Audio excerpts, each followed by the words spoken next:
Hola, en este video vamos a hablar sobre la normalización.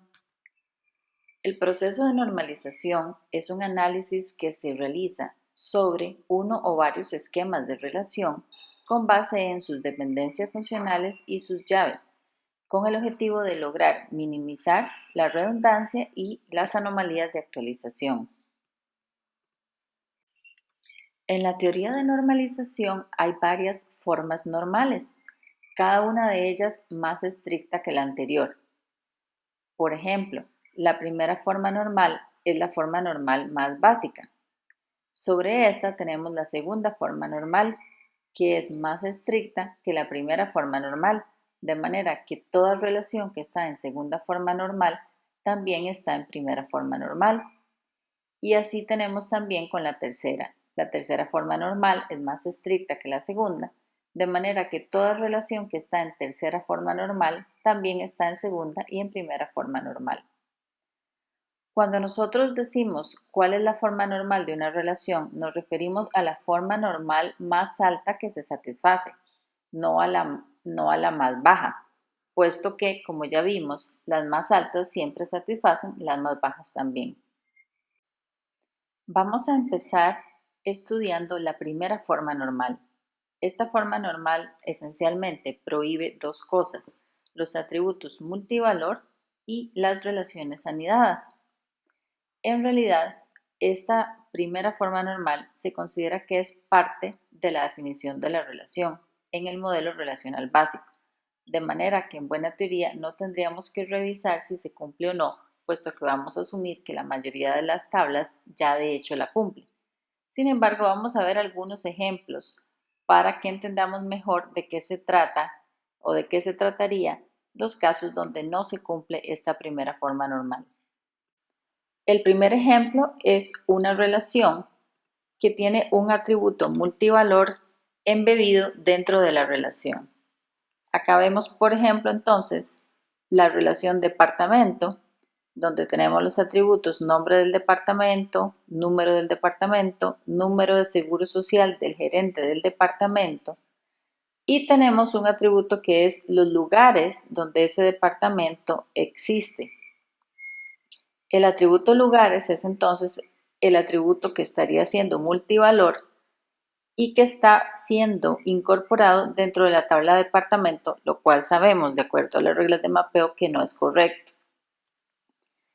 Si ustedes ven el estado o uno de los posibles estados de ese esquema de relación, podemos ver que se dan cosas extrañas como esta a nivel del atributo lugares de departamento. Vemos que en vez de que cada uno de los valores sea atómico, como en este caso, tenemos el caso como el de la primera tupla, donde el valor no es atómico, puesto que está intentando poner tres lugares a la vez dentro de ese atributo que es multivalor. Por lo tanto, esa no es una relación en primera forma normal.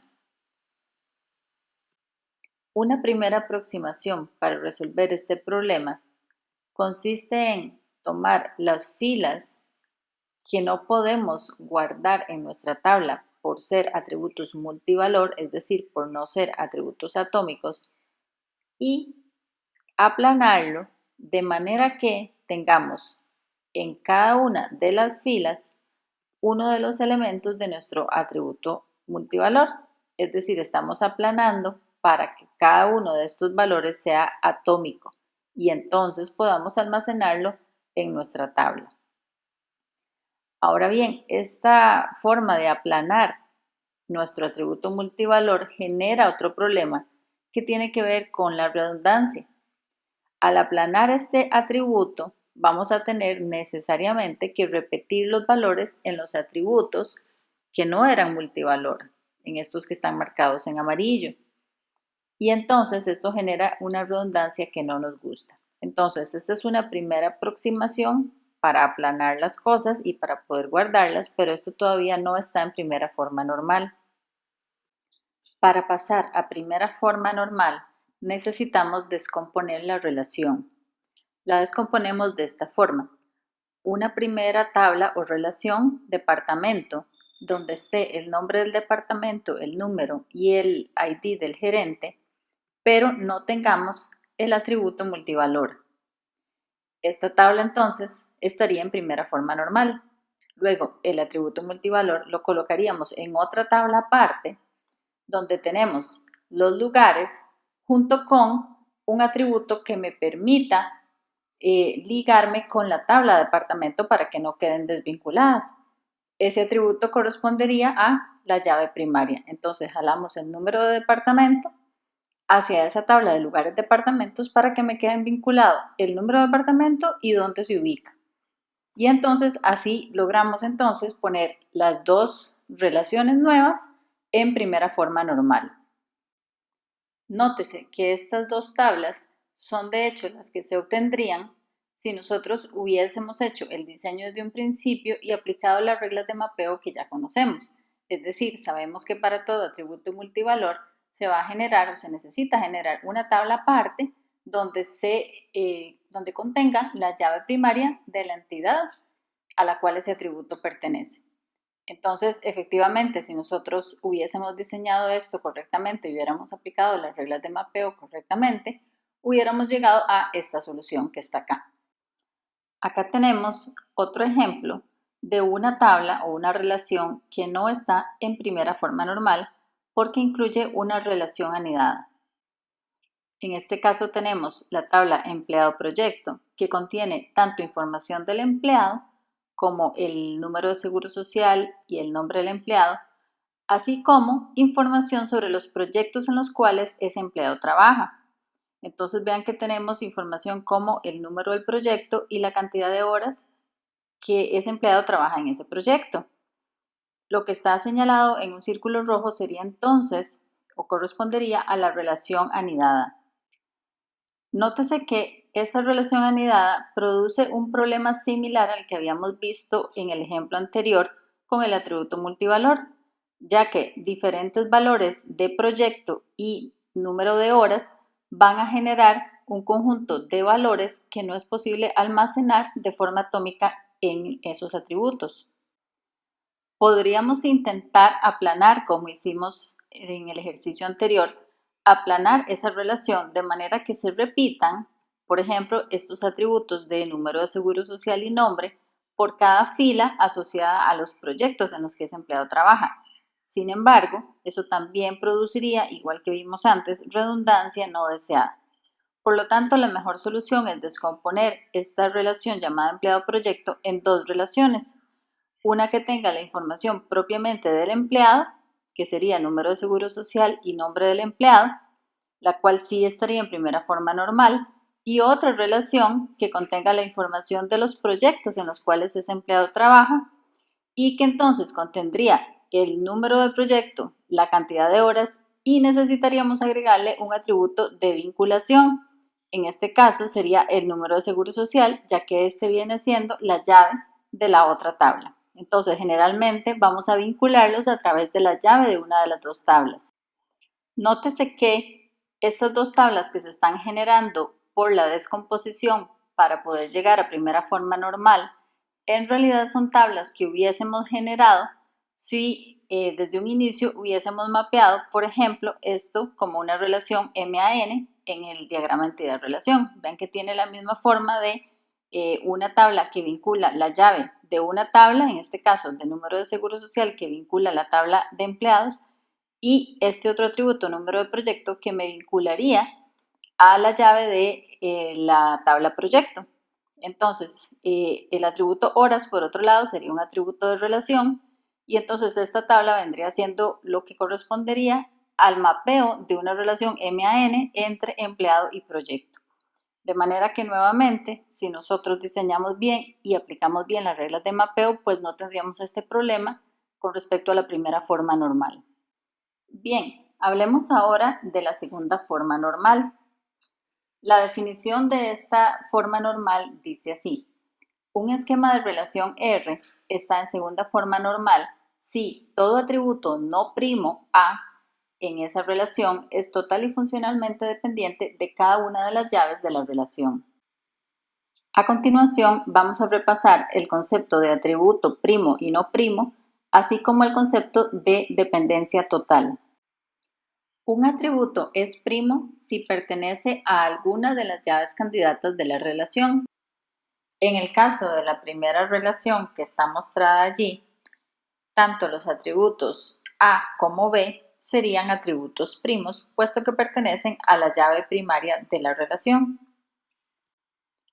En el ejemplo de la segunda relación mostrada, vemos que hay dos llaves candidatas, o mejor dicho, una primaria y una llave candidata.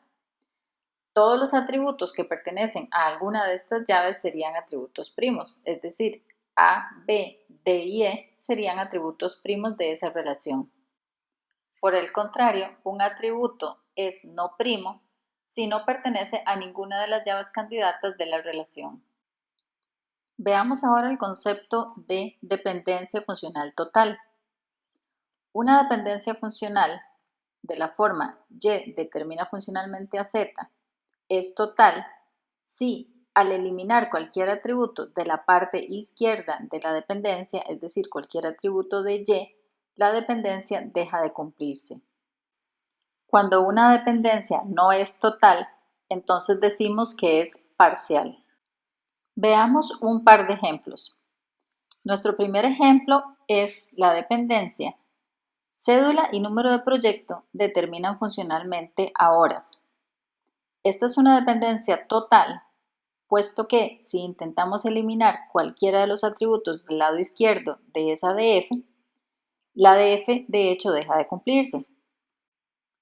Por ejemplo, si eliminamos de la parte izquierda el atributo número de proyecto, diríamos entonces que nos quedaría la dependencia cédula determina a horas. Sin embargo, sabemos que esto no es cierto, puesto que para poder saber cuántas horas trabaja un empleado en un proyecto, necesitamos saber tanto la cédula del empleado como el número de proyecto.